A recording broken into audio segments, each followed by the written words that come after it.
Aujourd'hui, je vous fais une review de tous les produits que j'ai terminés en 2025 et j'ai pas tout gardé, j'ai pas gardé tous les boîtes que j'ai utilisées, mais j'ai racheté des produits, donc je vais vous montrer aujourd'hui.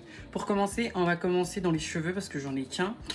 J'ai ce sérum de chez L'Oréal qui est un protecteur de chaleur. Franchement, il est incroyable, je l'aime beaucoup, il rend les cheveux soyeux, il protège bien les cheveux. Franchement, je l'ai fini, je crois, en 1 mois et demi, il est super. Pour ce protecteur de chaleur, je mets un 7,5 sur 10 parce que j'en ai un meilleur, j'en ai utilisé un meilleur, mais je ne l'avais pas trouvé, c'est pour ça que je l'ai acheté, mais il a vraiment bien dépanné. Dans le make-up, pour commencer, comme crème hydratante, j'ai eu cette crème de chez Evian, je l'ai reçue gratuitement. Franchement, elle est géniale et je pense que je vais la racheter parce qu'elle hydrate extrêmement bien et c'est une crème qui est faite pour l'hyperpigmentation, ça hydrate bien. C'est une crème pour le corps, mais je le mets sur le visage et franchement, j'aime beaucoup. Je mets un 8 sur 10 pour cette crème.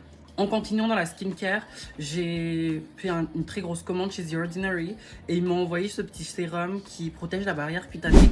En fait, c'est un sérum rose. Pourquoi j'ai un accent comme ça qui ressort?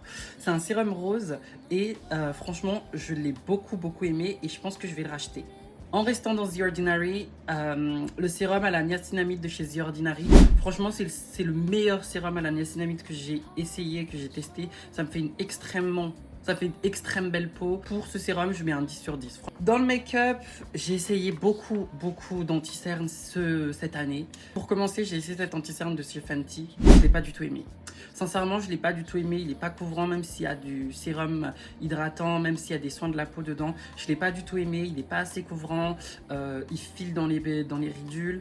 Peut-être que c'est moi qui ne sais pas l'utiliser, mais je l'ai quand même fini. Je l'ai utilisé juste pour faire tout le temps pour nettoyer mon sourcil. Du coup, pour celui-là, je mettrai un petit 5 sur 10. Je n'ai pas du tout aimé, je ne le rachèterai pas. En plus, il coûte 35 balles. Après ça, j'ai essayé cet anti-cerne de chez Sephora. C'est le Best Skin Ever. C'est la nouvelle formule.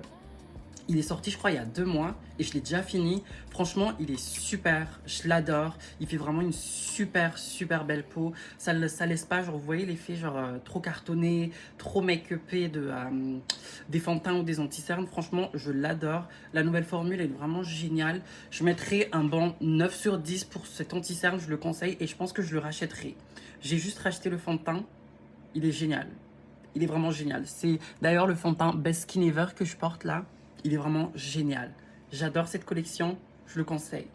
Dans l'anti-cerne, encore une fois, celui-là, c'est un nouveau que j'ai acheté il y a 1 mois, mais l'anti-cerne Bear With Me de chez NYX, il est vraiment super, je l'achète tout le temps, c'est l'anti-cerne que je conseille à tout le monde. Il couvre bien, il laisse pas un effet genre trop make-upé, si vous aimez pas trop la couvrance, mais il couvre quand même très bien. Il donne un effet make-up, no make-up. Moi, je l'aime beaucoup. D'ailleurs, celui-là, je l'ai reçu gratuitement, je crois. Je le conseille et je mettrai un bon 9,5 sur 10 pour celui-là.